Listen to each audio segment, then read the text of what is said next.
She thought she was buying an old stone mansion for just 75 cents. But what Lena Marshall really bought was a deadly secret buried beneath its floors, a secret powerful men had killed to protect for over 3 decades.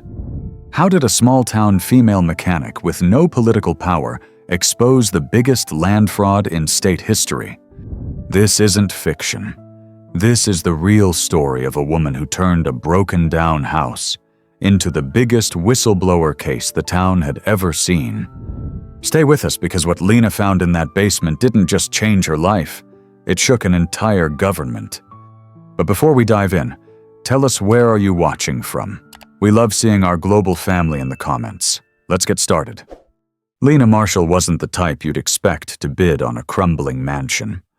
She had grease under her nails, a wrench in her back pocket, and a sharpness in her eyes that came from years of fixing engines no one else could figure out. Raised in the dusty outskirts of Arizona by her grandfather, a retired race car mechanic, Lena had learned early that life didn't hand you anything. You built it, bolt by bolt. So when she spotted the listing for a 1970s stone mansion tucked in the Forgotten Hills outside Red Hollow, a town so small it didn't even have a gas station, she didn't hesitate. The auction started at 75 cents. Just 75 cents. Locals gathered, whispered, but no one raised a hand. Lena, skeptical, looked around for competition. There was none. The place had been left to rot for decades. But there was something about the way people looked at her when she placed her bid, like they were watching someone walk into a storm. She should have listened. She should have asked why a fully intact estate with working plumbing and 12 acres of land sat untouched for nearly 40 years. But she didn't. She bought it anyway. And Red Hollow would never forget the day she moved in. The sun was just dipping below the horizon when Lena first turned the key. It turned far too smoothly for a place supposedly untouched since the late 70s. The massive oak door creaked open with a reluctant groan, revealing a grand foyer choked with shadows and the stale scent of old stone. Dust clung to every surface, but there were no cobwebs, no signs of vermin, just silence deep, heavy, and patient. Her boots echoed as she stepped inside, the sound swallowed by thick walls that had seen better decades. The architecture was stunning vaulted ceilings, hand-carved moldings, a marble fireplace in the parlor large enough to stand inside. Yet something about it all felt staged, preserved, almost like the house had been waiting. She ran her hand along the smooth banister of the winding staircase, then stopped when her fingers traced something odd, a groove. It was almost invisible in the wood, an unnatural seam. Her brow furrowed. She tugged lightly. "Nothing. Probably just settling," she muttered and turned toward the kitchen. But even then, her eyes kept flicking back. It wasn't until the third night, when the wind howled through the canyons and rattled the old shutters, that she heard it. A sound that didn't belong, a low, rhythmic thump coming from the walls beneath the east wing. It was faint, but unmistakable. Something knocking. Lena didn't scare easily. She'd once changed a carburetor in a thunderstorm while a rattlesnake slithered past her boot. But that sound, it froze her mid-step. The next morning, she went looking. The east wing had been sealed off. Dust outlined where double doors had once stood. But now drywall and bookshelves blocked the entrance. She frowned. On a hunch. She grabbed her pry bar from the truck and got to work.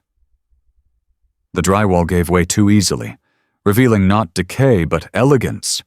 A private library, its tall shelves still filled with hardbound books, the kind with gold-embossed spines and secrets sewn into the margins. In the center of the room stood a Persian rug, strangely pristine compared to the dust everywhere else.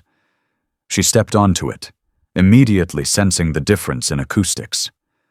the floor hollowed beneath her weight. Heart pounding. Lena dropped to her knees and pulled the rug aside.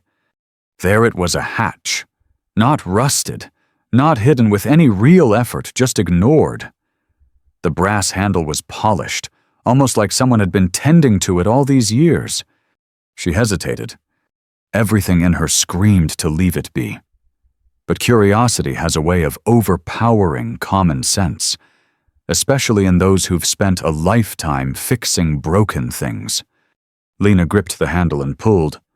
The hatch opened with a hiss of air, as if the house had been holding its breath for decades. Stale, dry air rushed out. A wooden staircase led down into darkness. She grabbed a flashlight and descended, each step groaning beneath her weight. The cellar wasn't musty like she expected. It was clean, organized, lined with filing cabinets and boxes marked in tidy cursive. One sat in the middle of the room, cracked open. Inside were newspaper clippings, photographs, government documents, land deeds. She picked up one labeled "Confidential" and unfolded it slowly. It was a contract one signed by names she recognized from the town council and dated 1976.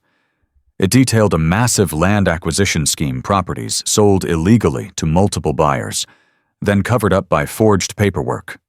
And at the bottom, one signature made her blood run cold. Mayor Franklin Pierce.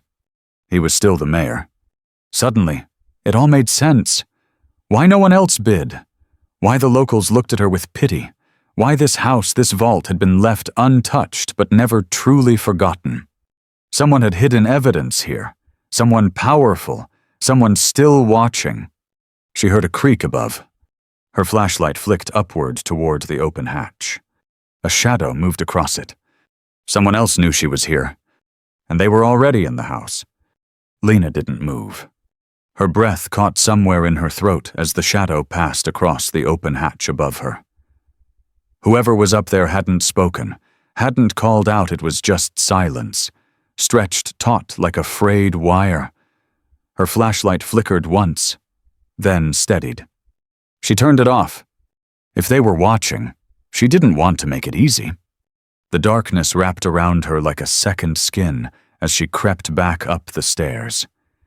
Each step felt louder than the last, like a drumbeat leading to something inevitable.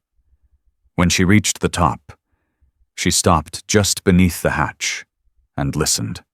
Nothing, then footsteps. Slow, deliberate, on hardwood, moving deeper into the mansion. She pushed the hatch open silently, 1 inch at a time, and slid out onto the library floor. The room was unchanged, the bookshelf still crooked, the rug still thrown back, and moonlight spilling through the tall, arched window like silver mist. She tiptoed toward the hallway, ears straining. A floorboard creaked in the foyer. Someone was standing exactly where she had stood just days ago, where the dust first settled on her boots. She grabbed the heavy brass lamp from the library table and held it like a weapon. Another creak. Closer now. Then a voice. Calm, male, and far too familiar. I was wondering how long it would take you to find it. Lena froze. She stepped into the hallway to see a tall man standing beneath the chandelier, his silhouette framed by the pale glow from the stained glass door. His suit was neatly pressed, tie loose like he wasn't in any rush. But what caught her attention was the way he held himself like someone who wasn't used to being questioned. "I'm sorry," she said cautiously. "Do I know you?" He smiled, slow and deliberate. "Name's Everett Pierce. I believe you've met my father, Mayor Franklin Pierce." Her heart stuttered. So this was the son. The one she'd seen in a faded family portrait hanging crooked in the mayor's office when she registered the deed. He looked older now, sharper. The kind of man who knew where all the secrets were buried, because he helped bury them. "I didn't expect the mayor's kid to come sneaking around like a burglar," Lena said, gripping the lamp tighter. Everett shrugged. When you have something worth protecting, you don't leave it to the amateurs. That basement, it isn't just a collection of files. It's the only thing keeping half this town out of prison. You mean, it's evidence, she corrected, of fraud, conspiracy, probably murder. He tilted his head slightly. Big words for a grease monkey? Lena took a step closer, her voice lowering to a blade's edge. You should have burned it all. Whatever's down there, it's mine now. Everett's smile vanished. That's the problem, he said, stepping forward. Legally, that house is yours, which means whatever's hidden inside is yours, too, and that complicates things. How did you know I found the hatch? He tapped his temple. Because I would have found it. And you, Miss Marshall, are too damn curious to leave something like that alone. The room felt colder now, like the walls were listening. Walk away, he said. I'm offering you that chance. And if I don't? He didn't answer, just looked at her.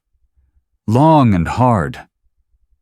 Then, without another word, he turned and walked out the front door. Lena rushed to the window and peeked through the curtains. 2 black SUVs idled at the end of the long dirt driveway. Men in dark coats leaned against the hoods, one lighting a cigarette with shaking fingers. They didn't look like locals. They looked like cleaners, like the kind of men who made things disappear. She backed away from the window, heart pounding.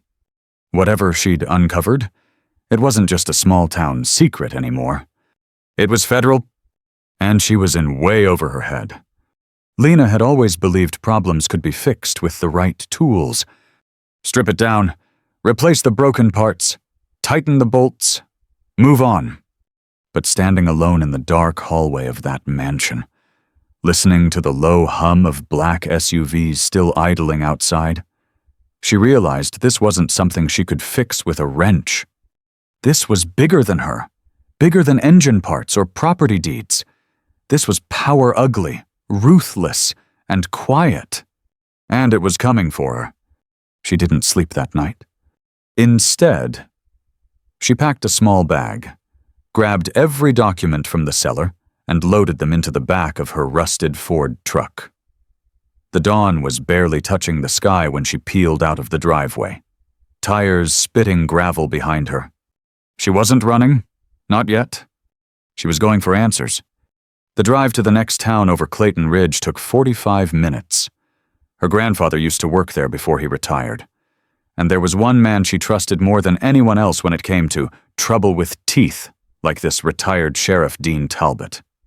He'd known Lena since she was a teenager, had watched her rebuild a transmission faster than his own deputies could write a speeding ticket. When she banged on his screen door that morning, he answered in a flannel shirt and jeans, cup of coffee in hand, eyebrows raised. Either you finally blew up your engine block, he said, or something's real wrong.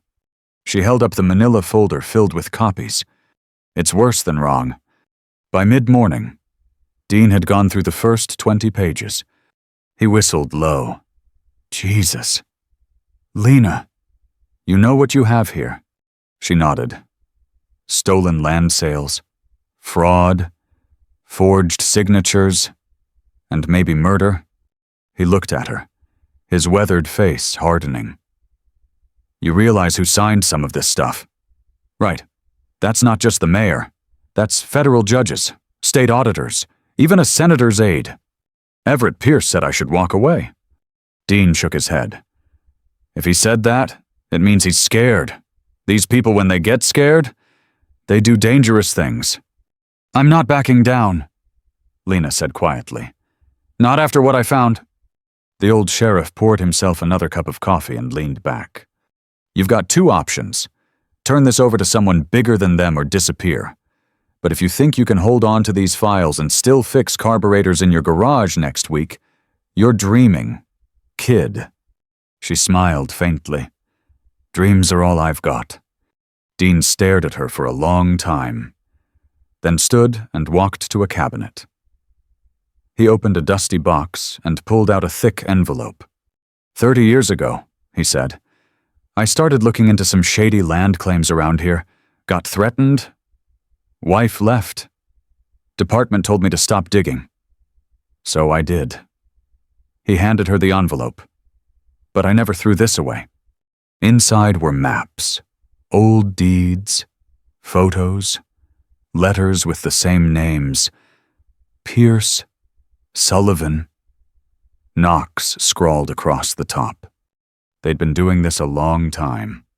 They've buried this mess under every courthouse in 3 counties, he muttered. But you found the root? Then help me dig it up, Lena said. Please! Dean looked down at her calloused hands, the grease still faint beneath her nails, and saw something in her eyes. Not fear, not pride, conviction. You sure you're ready for what comes next, he asked. Lena didn't hesitate. No, but I'm doing it anyway. That night, back at the mansion, she sat alone in the library, surrounded by papers that could destroy lives or save them. For the first time since she'd turned that brass handle on the hatch. She understood what she was holding. Not just evidence. Leverage. And in the wrong hands, it could be deadly. But in hers, it could be justice. By the time the sun rose the next morning, Lena had made her decision. She wasn't going to the local police. She wasn't going to hand this off to someone who might be compromised or scared into silence. She needed someone bigger, someone clean, someone outside of Red Hollow's reach. So she called a journalist. Not just any journalist, but Mira Delgado, an investigative reporter known for cracking open corruption like a crowbar to concrete. Her exposés had taken down crooked sheriffs, fake charities, and even a congressman. She was fierce, relentless, and didn't flinch when the threat started rolling in. Lena found Mira's contact through a dusty Reddit thread buried under whistleblower forums. She sent one message. I have proof of a 30-year land scam involving elected officials, forged deeds, and murder. I won't survive much longer with it alone. L.M. The reply came within an hour.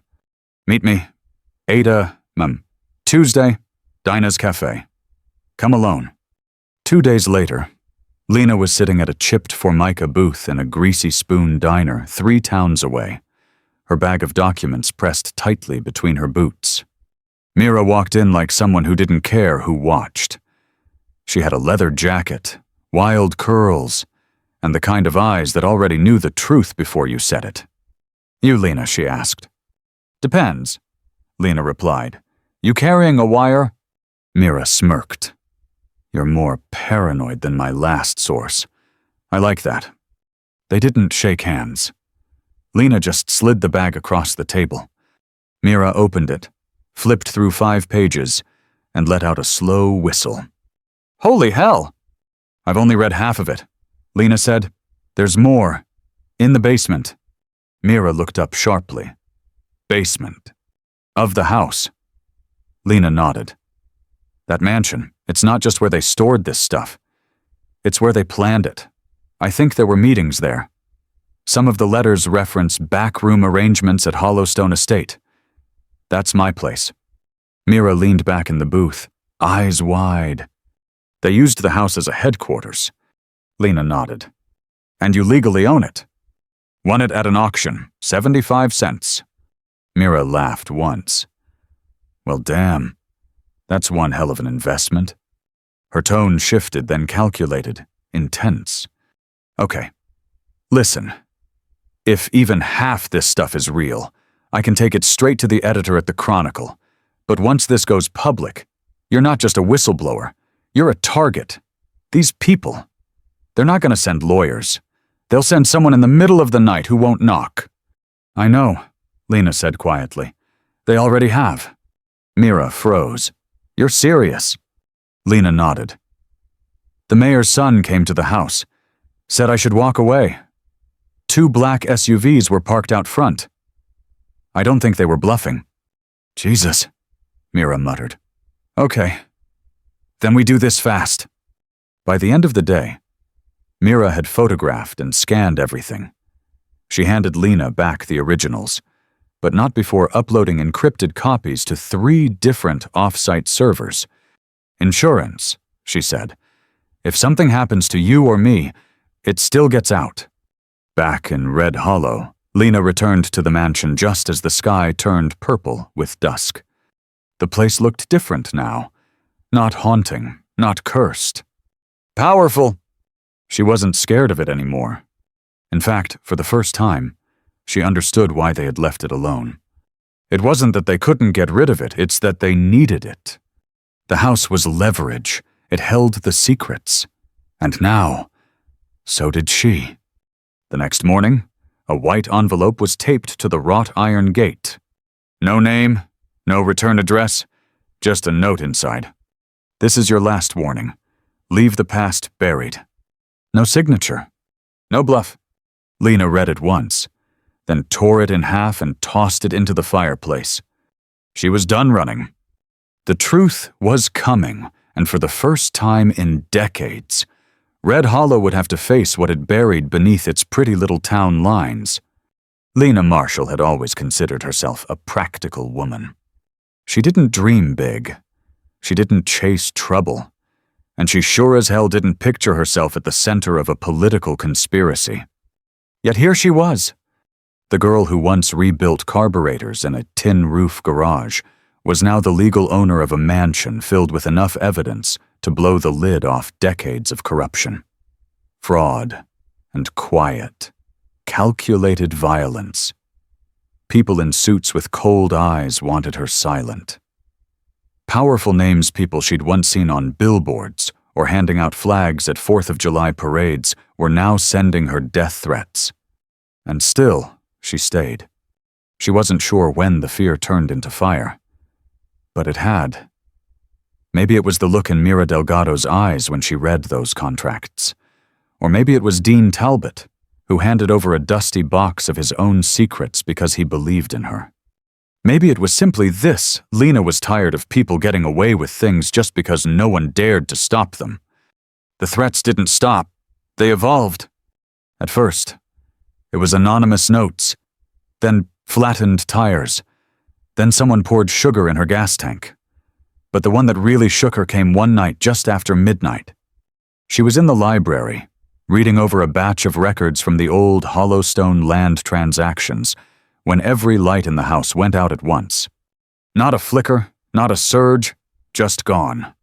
The silence that followed was unnatural, oppressive. She grabbed her flashlight and moved through the house slowly, heart thudding like a war drum.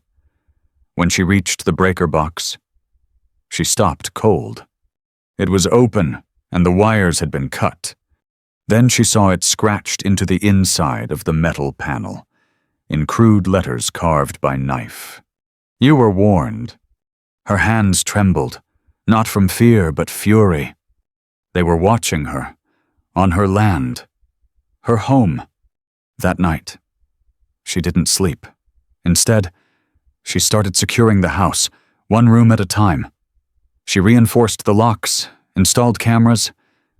She wasn't going to be chased out.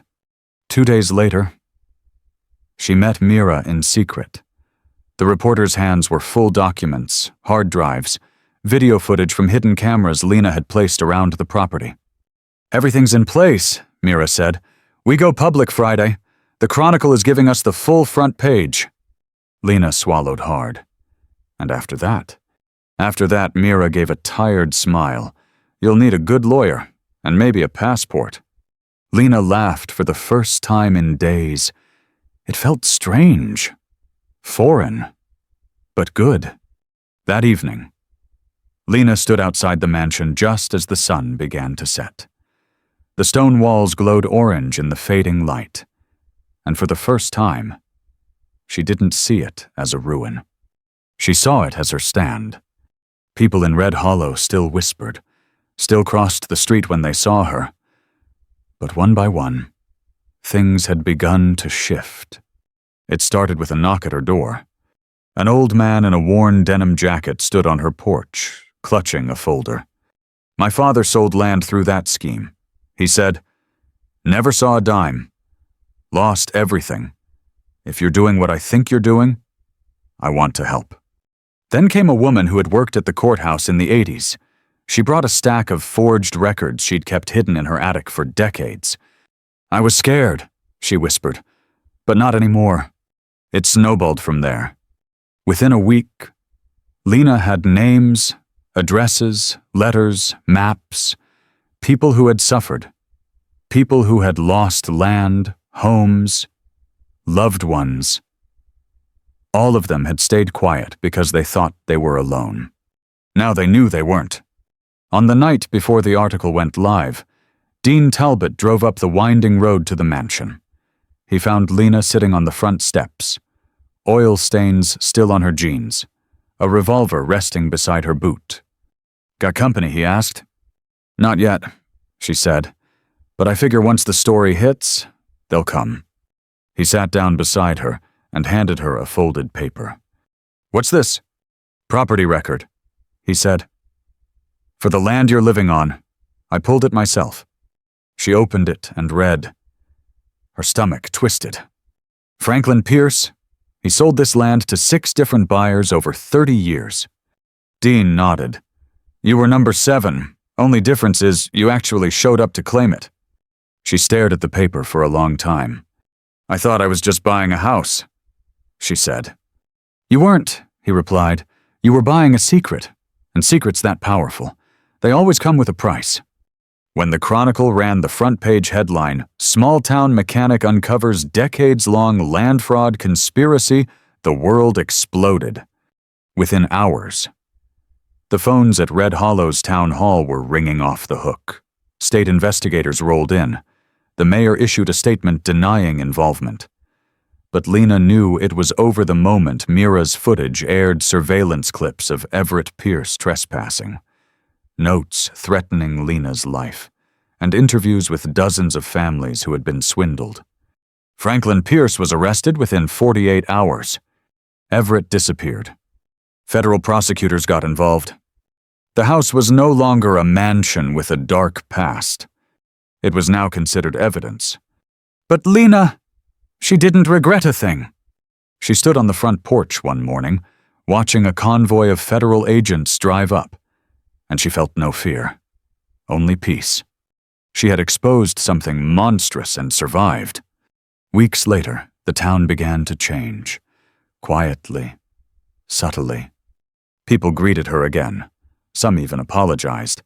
The garage where she used to work, it now had a waiting list. Mira offered to help her relocate, fearing retaliation. But Lena shook her head. "No.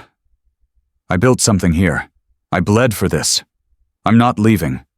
She kept the mansion, repaired the roof, cleaned the windows, restored the stone steps. And one day, she turned that old underground archive into a community resource center, a place where people could come, research their family's land history, and find the truth. Because secrets, she'd learned, only stay buried when no one dares to dig. And Lena Marshall, she had found the courage to dig. They say courage is quiet. It doesn't shout. It doesn't show up in headlines or come with a parade. Most of the time, it shows up in oil-stained boots, sleepless nights, and one woman standing alone in the dark, refusing to back down. For Lena Marshall, courage started with a 75-cent bid. It was supposed to be a fixer-upper, maybe a personal challenge, just her and a crumbling old mansion with potential. But what she walked into was far greater a secret buried under layers of stone. Silence and shame. A truth so dangerous, entire generations had tried to erase it. And yet she stood, not because she was fearless. God knows she wasn't, but because something in her refused to stay small when the world demanded it. She was a mechanic, yes, but she was also a survivor, a fighter, a truth-teller. And that truth changed everything. Red Hollow would never be the same. The arrests came like thunder, loud, public, and long overdue. Land was returned. Apologies were made. And the once whispered rumors finally had names, dates, documents. Lena didn't want fame. She didn't want praise. But when the families who'd lost everything showed up at her door with tears in their eyes, holding hand-drawn maps or faded letters, asking, "Can you help me too?" she never turned them away. She wasn't just fixing cars anymore. She was helping rebuild lives. A few months later, the mansion was unrecognizable. Where once the air was thick with dust and silence, now children ran through the halls, volunteers organized shelves of recovered documents, and Lena stood at the heart of it all, stronger than ever. The cellar that had once held secrets now held truth. Open, honest, free for anyone to see. And the town slowly, painfully began to heal. But the story didn't end there. Because it never does. Not really. Courage, Lena learned, isn't about one big decision. It's about the 1,000 tiny ones that follow. Like the decision to open a door no one else would touch. The choice to speak up when it would have been easier to stay quiet. The strength to stand your ground when powerful men tried to knock you down. The faith to believe that sometimes one person can make a difference. One evening, just before sunset, Lena sat on the stone steps of her mansion, now repurposed as a community archive and justice center. The sky burned orange and purple, the wind soft through the old trees. She held a letter in her hands, sent from a woman in a distant town. The letter read, "You don't know me, but I saw what you did. I lost my parents' land to the same scam 20 years ago. We thought no one would ever care. But you cared. You stood up. You inspired me to stand too. Thank you." Tears filled Lena's eyes, not from sadness, but from something far deeper. Something like purpose. She folded the letter carefully, stood, and looked out over the hills. She'd come here with a dream as simple as fixing up an old house. What she found was a cause, a calling, a reminder that the past only controls us when we let it stay hidden. She had pulled that darkness into the light, and now it would never own her or anyone else again. Because sometimes, the strongest heroes aren't the loudest. They're the ones with dirty hands, a quiet fire, and a heart that refuses to quit. And sometimes, the girl who buys a broken mansion for 75 cents ends up rebuilding an entire town.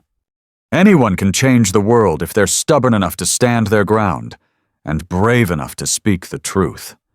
As the morning sun warmed the stone walls of the old hollow stone mansion, Lena Marshall didn't reach for her toolbox.